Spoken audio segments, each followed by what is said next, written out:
Hello students, good morning to all of you. कल हम लोग ने यूनिट्स एंड मेजरमेंट स्टार्ट किया था, तो उसी में आगे पोर्शन देखते हैं। डायमेंशंस बताई थी मैंने, कुछ टर्म्स की डायमेंशन जिनका ज़्यादा यूज होता है, तो एक दो डायमेंशंस, एक दो टर्म और बताते हैं जिनकी डायमेंशंस आपको ध्यान रखना है। तो जैसे सपोज टॉर्क की डायमेंशन आपसे पूछता है, तो टॉर्क क्या होता है? Force into perpendicular distance. Torque का क्या फॉर्मूला होता है? Force into perpendicular distance.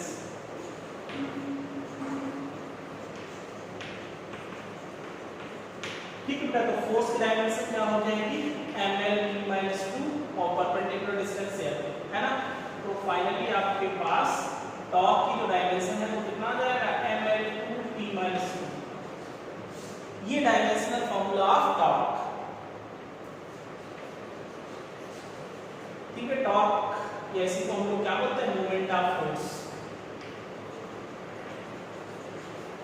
Moment of force या टॉर्क, इसकी डायमेंशन क्या होती है? ml2t-2। जो एनर्जी की डायमेंशन होती थी, वर्क की डायमेंशन होती थी, तो ध्यान रखें टॉर्क, एनर्जी,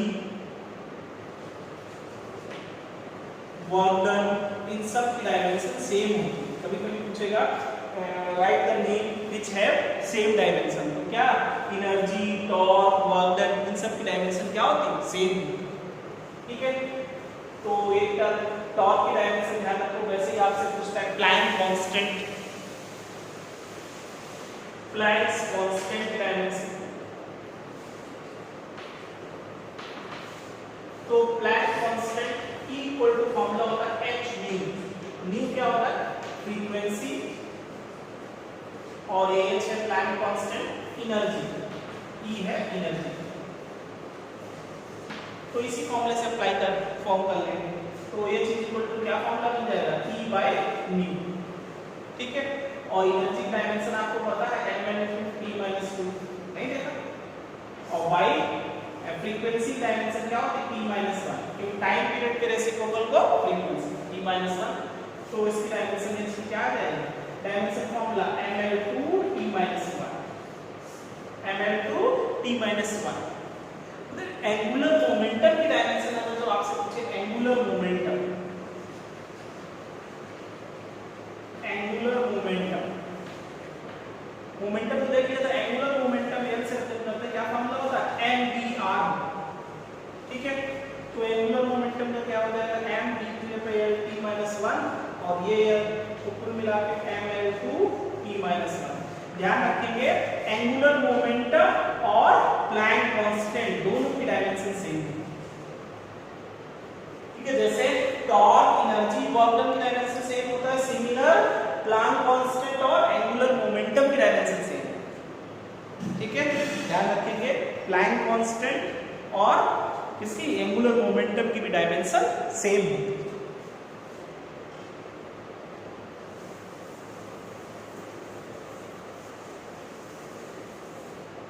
जैसे बेटा आपके पास प्रेशर की डायमेंशन बताया था, प्रेशर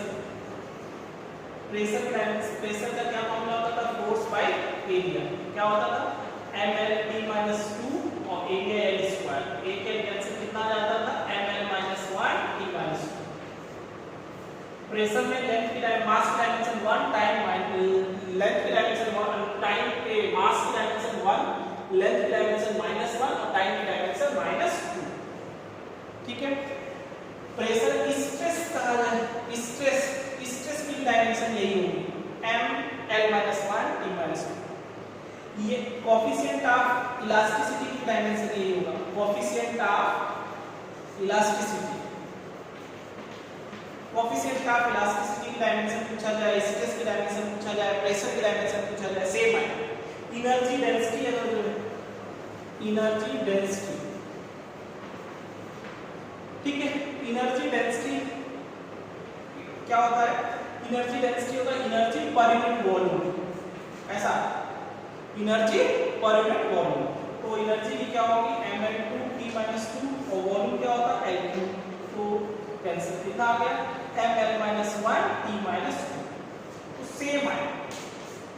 ध्यान रखेंगे इसका pressure, stress, coefficient of elasticity और एनर्जी डेंसिटी, इन सब की डायमेंशन क्या होती है? सेम।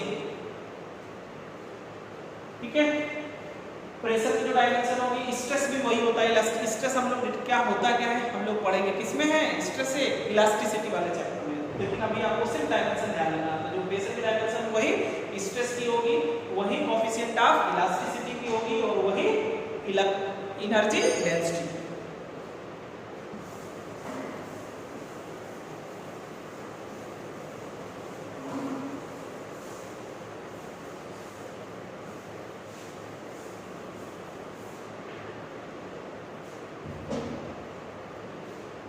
ठीक है बेटा, तो ये टर्म ध्यान रखेंगे आप।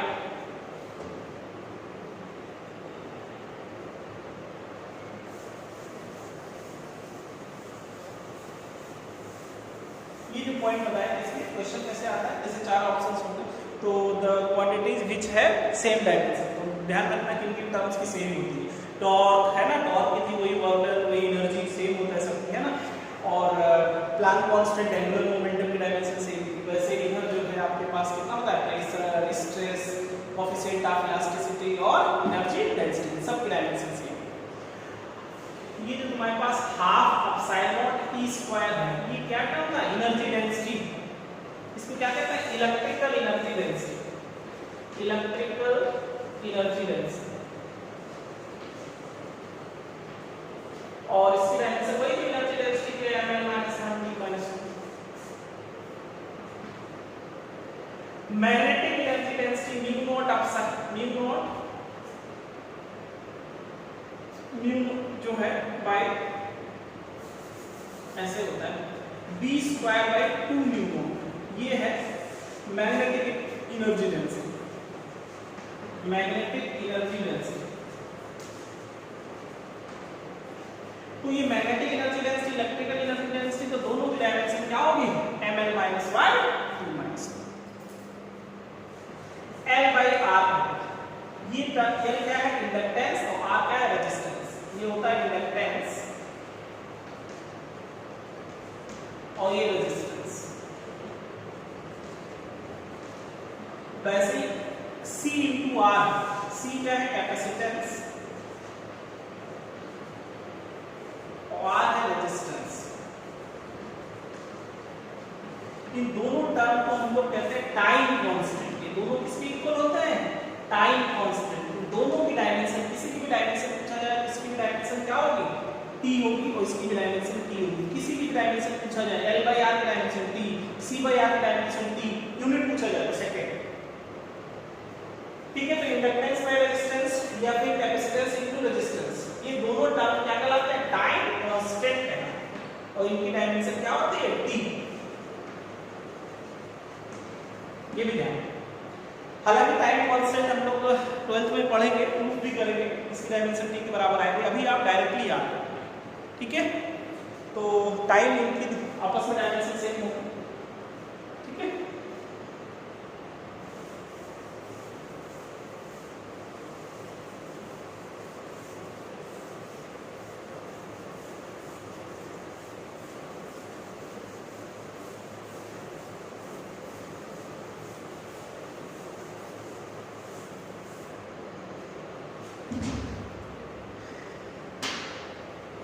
अब रिलेटिव डेंसिटी है, तो रिलेटिव डेंसिटी कैसा होता है? डायमेंशनलेस।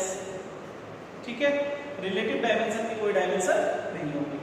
सरफेस टेंशन की डायमेंशन पूछे, सरफेस टेंशन, तो सरफेस टेंशन होता है, सरफेस टेंशन की इक्वल टू फॉर्मूला होता है F/L। तो सरफेस टेंशन का फॉर्मूला क्या? FL/P-2/L, real cell tension. क्या डायमेंशन आ जाती है सरफेस टेंशन की? MP-2। ये सरफेस एनर्जी की डायमेंशन पूछे तो ये है सरफेस एनर्जी। सरफेस एनर्जी या सरफेस टेंशन दोनों की यूनिट क्या आएगी? MT-2। ठीक है बेटा, relative density, relative density dimension क्या होगा? तो रिलेटिव डेंसिटी क्या होता था? Relative density is the ratio of density of body to the density of water. ये तो रेशियो है ना, और रेशियो होगा तो कोई यूनिट नहीं होगी। क्योंकि जो डेंसिटी ऊपर होगी वही डेंसिटी नीचे की होगी, तो इसकी यूनिट क्या आएगी m0 l0 t0, मतलब डायमेंशन लेस रेशियो में, तो कैसा आएगा डायमेंशन लेस, डायमेंशन लेस है तो m0 l0 t0, ठीक है। रिलेटेड डेंसिटी है, डायमेंशन लेस है। वैसे स्ट्रेस स्ट्रेन जो होता है वो भी डायमेंशन लेस होता है, स्ट्रेन होता है change in shape by original shape, ये भी कैसा होता है डायमेंशन लेस। स्ट्रेन भी पूछा जाए तो डायमेंशन लेस, ठीक है। तो ये कुछ टर्म की डायमेंशन आपको ध्यान रखनी है, और जितने भी बेटा ट्रिग्नोमेट्रिकल फंक्शन हैं उनकी डायमेंशन नहीं होती।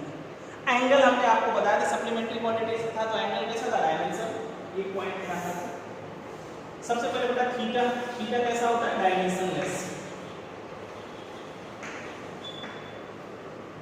All trigonometrical function are dimensionless, sin theta, cos theta, tan theta, ये सब कैसे होंगे डायमेंशन लेस। इसमें थीटा तो डायमेंशन लेस होता ही है, और पूरा sin थीटा भी डायमेंशन लेस होता है, तो वो था dimension less,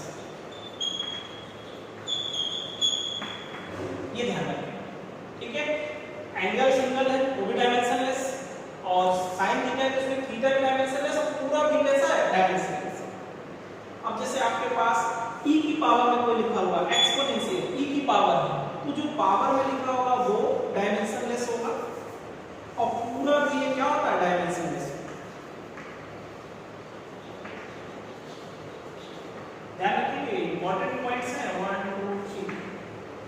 angle dimension less, all trigonometrical function sin theta, cos theta, cosec theta कोई भी हो सब कैसे होंगे डायमेंशन लेस, और e की पावर में कोई है एक्सपोनेंशियल तो जो पावर में होगा वो डायमेंशन लेस, और पूरा टर्म भी कैसा होता है डायमेंशन लेस।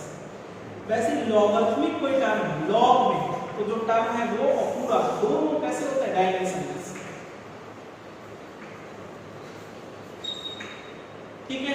किसी कांस्टेंट की पावर है जैसे 2 की पावर या 5 की पावर ऐसा कुछ है, तो जो पावर है और पूरा ये दोनों टर्म भी कैसे होते हैं डायमेंशन लेस।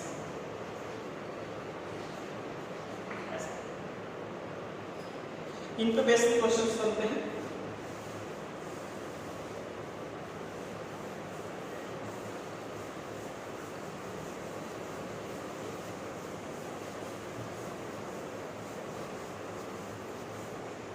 ठीक है बेटा, तो आपके पास थीटा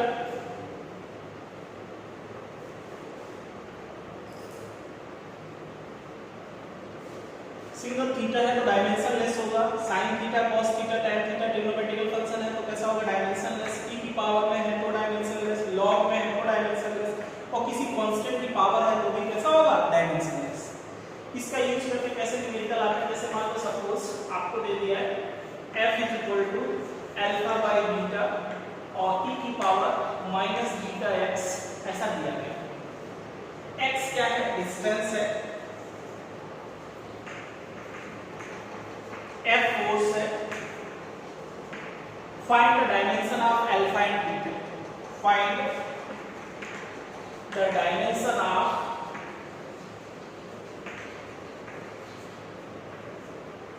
अल्फा एंड बीटा। तो कैसे चेक करना चाहिए, देखो उसने बताया क्या बेटा कि देखो e की पावर में जो है ये कैसा होगा बताओ डायमेंशन लेस होगा, डायमेंशन लेस होगा तो पावर m0 l0 t0, तो पावर 0 0 होती है तो 1 कर सकते हैं, तो जो पावर में हुआ करे ना उसको पहले 1 कर दें, 1 डायमेंशन लेस है इसलिए 1 कर सकते हैं। तो आप यहां से बीटा निकाल सकते हो 1/x, तो x का है डिस्टेंस तो 1/l कितना आ गया l - बीटा डायमेंशन, और पूरा e की पावर x भी कैसा होता है डायमेंशन लेस, तो पूरे को 1 कर, तो f सिंपल क्या बचेगा अल्फा बाय बीटा बचेगा, तो अल्फा यहां से क्या हो जाएगा f * बीटा, और f आपको पता है mnt - 2 और ये l - 1, तो कुल मिला के अल्फा की डायमेंशन nt - 2 आता है। ऐसे सॉल्व करें, देखो e की पावर में है तो पहले पावर वाला डायमेंशन लेस, फिर पूरा भी डायमेंशन लेस, डायमेंशन लेस होता तो 1 कर सकते हैं, क्यों डायमेंशन लेस होगा तो पावर 0 0 0 0 पावर्स में तो डायमेंशन कहते हैं, और पावर 0 0 है तो 1 कर सकते हैं, 1 के इक्वल कर दिया है ना, तो जो पावर ऊपर में उसको 1 हो गया, फिर पूरे को 1 कर दिया, इतना ही बचेगा ऐसा।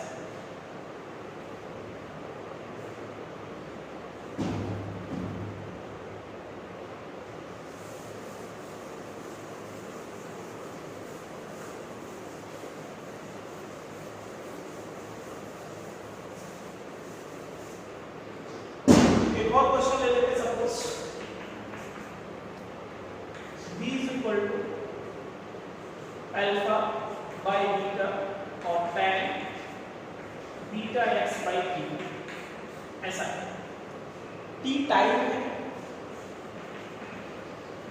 x डिस्टेंस है और v वेलोसिटी है। Can I find the dimension of alpha and beta? Find the dimension of alpha and beta। ठीक है, तो फाइंड कर लेते हैं। सबसे पहले ये किसकी जगह पे लिखा हुआ sin थीटा, थीटा के प्लेस पे है तो ये कैसा होगा, डायमेंशन लेस, तो इसको 1 करो, तो beta x by t equal to 1, तो beta x is equal to t, तो beta is equal to t by x, मतलब t by l, तो l minus 1 into t, ये डायमेंशन आ गई किसकी, बीटा की। और फिर पूरा टाइम थीटा भी डायमेंशन लेस होता है, पूरे को 1 करो, पूरे को 1 करोगे तो b इक्वल टू क्या बचेगा, अल्फा बाय बीटा, तो alpha is equal to b into beta, और b होता है t minus 1 और बीटा है l minus 1 into t, तो अल्फा का डायमेंशन क्या आएगा बताओ, m0 l0 t0, मतलब डायमेंशन लेस आ जाएगा। ठीक है, ऐसे सॉल्व करना। तो समझ लेना लॉग में होता तो भी ऐसे करते, तो जो लॉग के लिए आगे लिखा होता पहले उसको 0 करते, 1 करते मतलब पावर 0 करते, तो इसको 1 करते फिर पूरे को 1 करेंगे, सेम कॉन्सेप्ट अप्लाई करेंगे।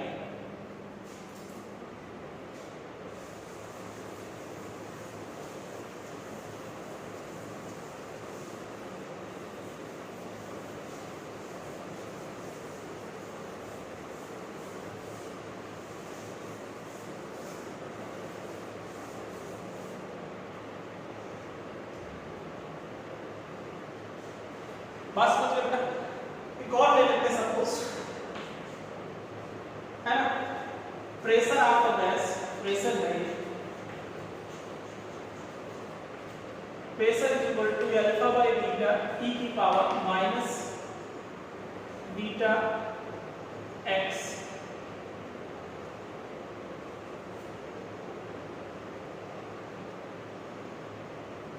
या चलो alpha x by k into theta, ऐसा लिखा। Find the dimension of alpha and beta, ये क्या प्रेशर है, ये टेम्परेचर है, ये प्लैंक कांस्टेंट है, ये है बोल्ट्जमैन कांस्टेंट, बोल्ट्जमैन कांस्टेंट,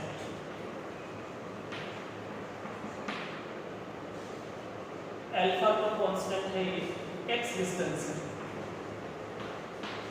ठीक है, आपसे कह रहा है फाइंड द डायमेंशन ऑफ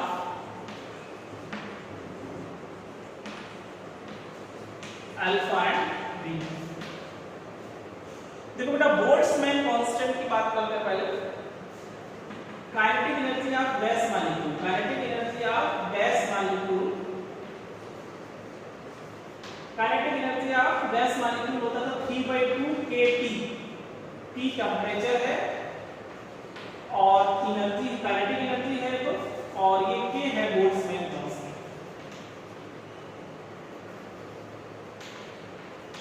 तो बोल्ट्जमैन कांस्टेंट लिखेंगे तो 2E/3P, 2/3 को कांस्टेंट टर्म की डायमेंशन नहीं होता, तो कांस्टेंट टर्म को छोड़ दो, है ना, माइनस साइन की को डायमेंशन लेंगे तो एनर्जी की क्या हो जाएगी, mL2T-2 और टेम्परेचर की K, टेम्परेचर डायमेंशन का केल्विन K लेते हैं, तो ये आपके पास mL2T-2 और K-1 केल्विन वाला है, ये बोल्ट्जमैन कांस्टेंट K है और ये केल्विन वाला K है, केल्विन वाला। ठीक है, तो ये तो तुमको गिवन होगा, किसकी डायमेंशन गिवन होगी, बोल्ट्जमैन कांस्टेंट की डायमेंशन गिवन होगी जब ये क्वेश्चन होगा, लेकिन हमको जो है नहीं कर पता था तो हम फाइंड कर लेते हैं, फार्मूला हमें पता था काइनेटिक एनर्जी का क्या होता है गैस में, तो 3/2 kT बोल्ट्जमैन कांस्टेंट होता है, तो यहां से डायमेंशन हम लोग फाइंड करना है। अब देखो बेटा कैसे सॉल्व करेंगे, सबसे पहले e की पावर में जो लिखा है e कैसा होगा, डायमेंशनलेस, माइनस की कोई डायमेंशन होती है, तो alpha x by k into theta equal to 1 करते हैं, तो alpha is equal to k k theta by x। और k बोल्ट्जमैन कांस्टेंट डायमेंशन क्या निकाला है, ml * t - 2 k - 1। और ये थीटा में क्या है, टेंपरेचर है, तो केल्विन होगा k by x over l। तो ये k से k कैंसिल हो जाएगा, l से a l, तो अल्फा की डायमेंशन आ गई ml t - 2। ये अल्फा। फिर पूरा भी तो कैसा होता है, डायमेंशनलेस, तो पूरे को 1 करो, पूरे को 1 करोगे तो p = अल्फा बाय, तो आपके पास बीटा = अल्फा बाय, आपको क्या कैलकुलेट करना है, बीटा तो अल्फा बाय 2, और अल्फा कितना निकाला है आपने, ml t - 2, और प्रेशर होगा ml - 1 t - 2, तो ये कैंसिल, तो n स्क्वायर है ना, ऐसे सॉल्व करना। आईआईटी का क्वेश्चन जेईई में है ना, तो ध्यान रखिएगा कैसे सॉल्व करना है आपको, है ना। तो वो जो हमने 5 पॉइंट बताए वो ध्यान रखेंगे। क्या क्या ध्यान रखो, एंगल कैसा है, dimensionless, all trigonometrical function are dimensionless, all exponential term dimensionless, logarithmic term dimensionless, और कांस्टेंट की पावर है तो भी डायमेंशनलेस। कांस्टेंट नंबर है तो 2 3 ये सब नंबर कहते हैं डायमेंशनलेस, ठीक है। सम कांस्टेंट डायमेंशनलेस होते हैं, सम कांस्टेंट डायमेंशन होती, जैसे ग्रेविटेशनल कांस्टेंट डायमेंशन पढ़ा, प्लैंक कांस्टेंट डायमेंशन है ना। डायमेंशन लेस कांस्टेंट भी होते हैं और कुछ कांस्टेंट ऐसे जिनकी डायमेंशन होती है, लेकिन नंबर्स कैसे होंगे, डायमेंशन लेस होंगे।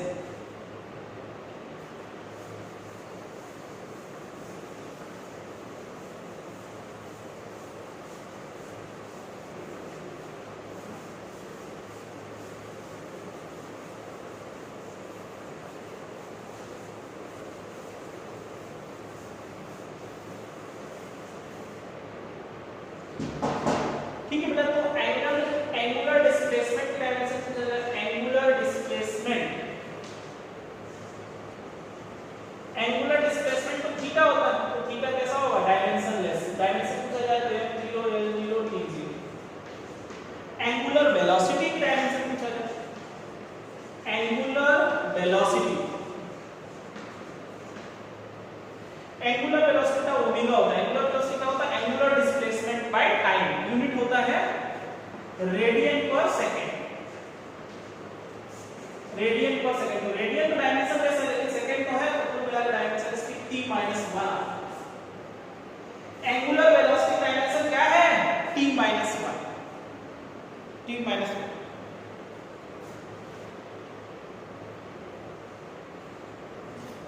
ठीक है बेटा, तो एंगुलर वेलोसिटी डायमेंशन क्या है, t - 1 आ जाएगा, रेडियन के लिए, लेकिन सेकंड की तो है ना।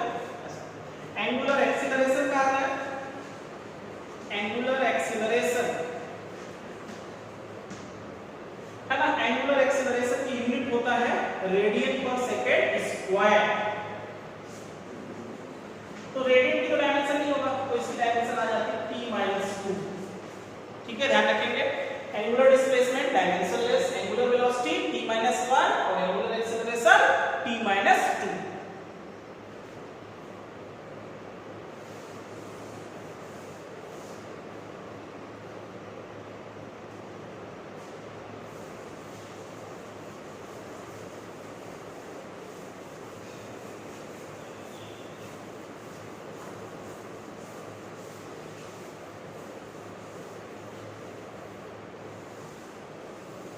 ठीक है, कोई भी न्यूमेरिकल कांस्टेंट की वैल्यू हम डायमेंशन से फाइंड नहीं कर सकते। ठीक है, अब हम लोग बात करते हैं थोड़ा सा किसकी, प्रिंसिपल ऑफ होमोजेनिटी।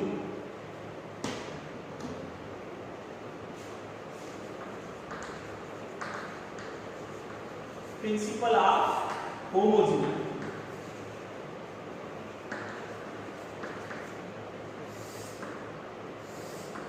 क्या है बेटा, principle of homogeneity?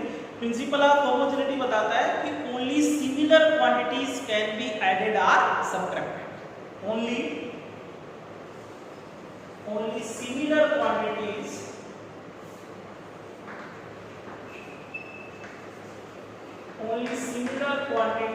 Can be added और subtracted.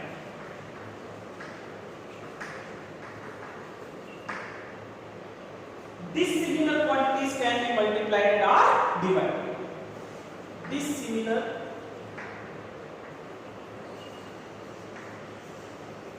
dissimilar quantities can be multiplied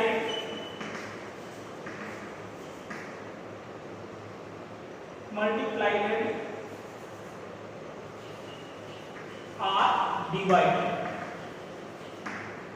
ध्यान क्या रखना है कि केवल सिमिलर क्वांटिटीज को ही हम लोग ऐड या सब्ट्रैक्ट कर सकते हैं, डिसिमिलर क्वांटिटीज को हम लोग ऐड या सब्ट्रैक्ट नहीं कर सकते, मल्टीप्लाई कर सकते हैं या डिवाइड कर सकते हैं। देखो जैसे मान लो सपोज आपके पास 4 मीटर प्लस 2 मीटर बोला जाए तो 6 मीटर आ जाए, इसकी डायमेंशन L है, इसकी डायमेंशन L है, तो रिजल्ट की भी क्या होगी L होगी, ऐड कर सकते हैं। लेकिन आपसे कहें 4 मीटर प्लस 2 किलोग्राम ऐड होगा नहीं होगा, सेम चाहिए। समझ गए ना बेटा? सिमिलर क्वांटिटीज को ही हम लोग ऐड या सब्ट्रैक्ट कर सकते हैं, डिसिमिलर को ऐड या सब्ट्रैक्ट नहीं कर सकते, मल्टीप्लाई और डिवाइड कर सकते हैं। जैसे फोर्स का फॉर्मूला क्या होता है, मास इनटू एक्सीलरेशन, तो मास की यूनिट m है, एक्सीलरेशन lt - 2 है, डिसिमिलर है, मल्टीप्लाई हो रहा है, फॉर्मूला से करेक्ट है। Force pressure is equal to force by area है, अलग अलग है, फोर्स अलग है, एरिया अलग है, लेकिन डिवाइड हो जाएगा। समझ गए ना बेटा? तो similar quantities can be added और subtracted, dissimilar quantities can be multiplied and divided. Multiply कर सकते, डिवाइड कर सकते, डिसिमिलर को ऐड नहीं कर सकते। क्या प्लस ए लिखा हो तो सही होगा, गलत। ठीक है, जैसे एग्जांपल आपके पास s = ut + ½ at² है, तो इस टर्म की डायमेंशन क्या होगी बताओ, l डिस्प्लेसमेंट है, इस टर्म की डायमेंशन भी कितनी आएगी, l आएगी। चेक करके देखो u क्या होगा, वेलोसिटी lt - 1 और t कुल मिला के l आया कि नहीं, ये कैंसिल। इस टर्म की का हाफ की तो डायमेंशन होगी एक्सीलरेशन की lt - 2 और ये t² वो भी l आया कि नहीं। तो इस टर्म की डायमेंशन लो या इस टर्म की लो या इस टर्म, तीनों टर्म की dimension l l l same, तभी ये फॉर्मूला करेक्ट है। समझ गए ना? Similar quantities can be added और सब्ट्रैक्टेड, डिसिमिलर क्वांटिटीज हैं तो हम लोग उनको मल्टीप्लाई कर सकते हैं और डिवाइड कर सकते हैं, ऐड या सब्ट्रैक्ट नहीं कर सकते। ऐड या सब्ट्रैक्ट हो रही है तो समझ जाओ उनकी क्वांटिटीज क्या है, dimension same, unit same.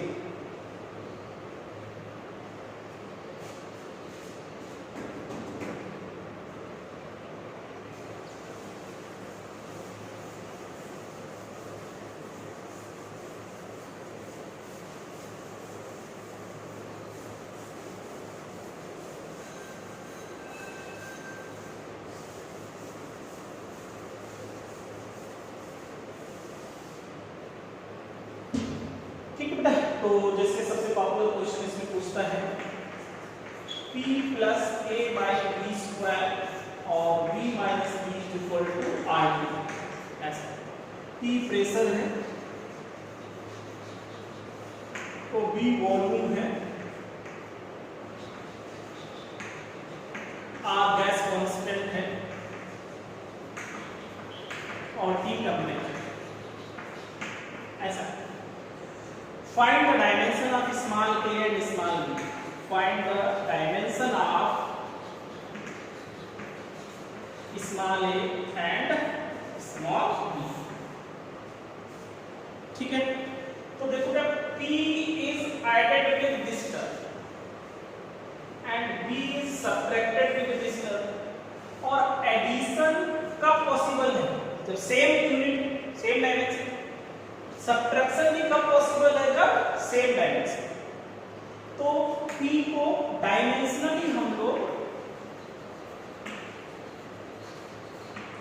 p को इक्वल कर सकते हैं a/b², ठीक है, इसको इक्वल कर सकते हैं a/b²। तो a = p × b²। क्या हो जाएगा, इस डायमेंशन प्रेशर की क्या होती है, ml - 1 t - 2 और ये l³ होता है वॉल्यूम का, इसका क्या स्क्वायर। तो आपके पास ml - 1 t - 2 और l⁻⁶, तो कितना डायमेंशन आ जाएगा, ml5 t - 2, ये डायमेंशन। डायमेंशनली इन दोनों को बराबर कर सकते हैं, क्यों, क्योंकि ऐड हुए हैं ना, ऐड कब होते हैं, जब सेम यूनिट सेम डायमेंशन, और वैसे सब्ट्रैक्ट भी कभी पॉसिबल है, तो इनको भी डायमेंशनली इक्वल कर सकते हैं। तो dimensionally v is equal to d लिख सकते हैं। तो स्मॉल v की डायमेंशन वही आएगी जो और v के मतलब ऐसे एक आंसर ये हो जाएगा, और a और b की डायमेंशन आप फाइंड करें। ठीक है,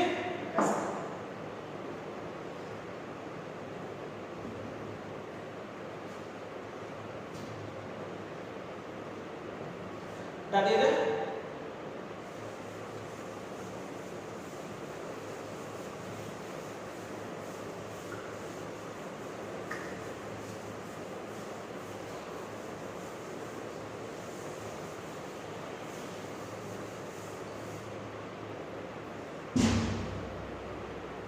ऐसे पता एक और लेते हैं, जैसे f is equal to a minus x square by v into p, ऐसा लिखो। f फोर्स है, t टाइम है, और x डिस्टेंस है। Find the dimension of small a and small b। Find the dimension of small a and small b। तो बेटा a term को इस टर्म के साथ सब्ट्रैक्ट किया जाए, और सब्ट्रैक्ट तभी होता है जब डायमेंशन सेम। तो डायमेंशनली a इसके इक्वल कर सकता है x स्क्वायर, मतलब एक डायमेंशन तो l स्क्वायर है ना। अब थोड़ा सा फोकस करना, f इक्वल टू इसकी डायमेंशन क्या है, a l स्क्वायर, इसकी l square minus l square zero मत कर दे। इसकी l स्क्वायर है, इसकी l स्क्वायर है, तो रिजल्टेंट की भी डायमेंशन क्या आएगी, l स्क्वायर ही आएगी। तो डाउट है, जैसे 4 मीटर माइनस 2 मीटर क्या आएगा, 2 मीटर, मतलब डायमेंशन क्या है, ये यार रिजल्टेंट की है। इस टर्म की डायमेंशन यार इसकी भी है, तो रिजल्टेंट की भी क्या आएगी, l आएगी। समझ गए ना। तो ध्यान रखना है आपको, इसकी l स्क्वायर डायमेंशन है, तो माइनस डायमेंशन का न्यूमेरिकल वैल्यू माइनस होती है, डायमेंशन तो रिजल्टेंट की भी क्या रहेगी, l स्क्वायर ही रहेगी, और बाय b इनटू है ना। तो b की डायमेंशन निकालेंगे तो l square by f into t। ठीक है, तो l स्क्वायर बाय f क्या होता है, mlt-2 और t। तो b की डायमेंशन आ जाएगी m-1 l और b। ठीक है, तो ये b की डायमेंशन, ये ध्यान रखना, इसमें बच्चे मिस्टेक कर देते हैं, l square minus l square करते हैं। l स्क्वायर है, तो रिजल्टेंट की भी क्या होगी, l स्क्वायर ही। ठीक है,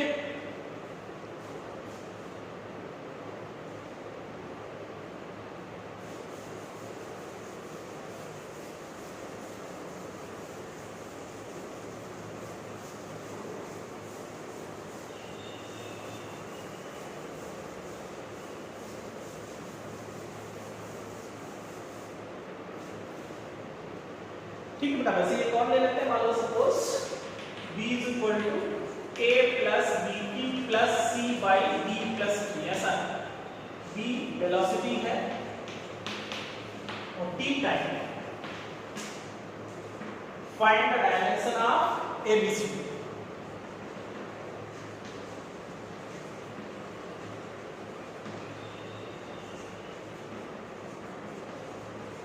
find the dimension of a b c and d। तो देखो बेटा, ये टर्म और ये टर्म, तीनों टर्म का रिजल्टेंट है, तो इस b डायमेंशन इसके भी बराबर होगी, इसके भी बराबर होगी और इसके भी बराबर होगी, क्योंकि सेम होंगे तभी ऐड हुआ होगा। और d प्लस t किया गया, तो d की तो डायमेंशन पक्का t के बराबर होगी, मतलब d की तो डायमेंशन t आ जाएगी, क्योंकि d को ऐड किया गया ना टाइम के साथ, तो ऐड तभी हो सकता है जब डायमेंशन इक्वल। अब इसकी t है डायमेंशन, इसकी t, तो रिजल्टेंट की भी क्या है, t ही है ना। अब देखो, अच्छा इस टर्म इसको इसके साथ ऐड किया गया, तो तीनों का रिजल्टेंट ये है, तो इस रिजल्टेंट को फर्स्ट टर्म के बराबर रखने को पहले तो a की डायमेंशन आ जाएगी l t माइनस, फिर इसको इसके बराबर भी कर सकते हो, है ना। तो v is equal to v by T, तो L T minus 1 by T कितना आ जाएगा एल टी माइनस 2।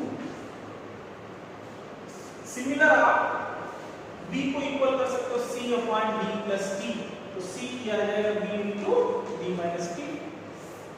तो b की तो एल टी माइनस 1 और इसकी क्या था, इसकी क्या है t, इसकी t, तो रिजल्टेंट में क्या होगा t, तो t कैंसिल कितना आ जाएगा l। ऐसे आंसर सर, ठीक है। ये रिजल्टेंट है तो फर्स्ट टर्म के भी इक्वल होगा डायमेंशनली, है ना, और फर्स्ट इसके भी इक्वल होगा और इसके भी इक्वल होगा, तो तीनों को इक्वल कर दो। और इधर t है, डायमेंशन इधर t है, तो रिजल्टेंट में क्या रखेंगे सिर्फ t, t और t p नहीं करते, ठीक है। तो ऐसे सॉल्व करेंगे, समझ गए बेटा। तो प्रिंसिपल आप होमोजेनिटी पे क्वेश्चंस करेंगे आप, है ना, और इसमें वो टर्म ध्यान रखेंगे डायमेंशनलेस, थीटा है ना, साइन थीटा कॉस थीटा, वो वाले टर्म कैसे होता है डायमेंशनलेस, एक्सपोनेंशियल वाले डायमेंशनलेस, लॉगरिथमिक वाला डायमेंशनलेस, ऐसे, ठीक है। तो आज इतना ही रखो।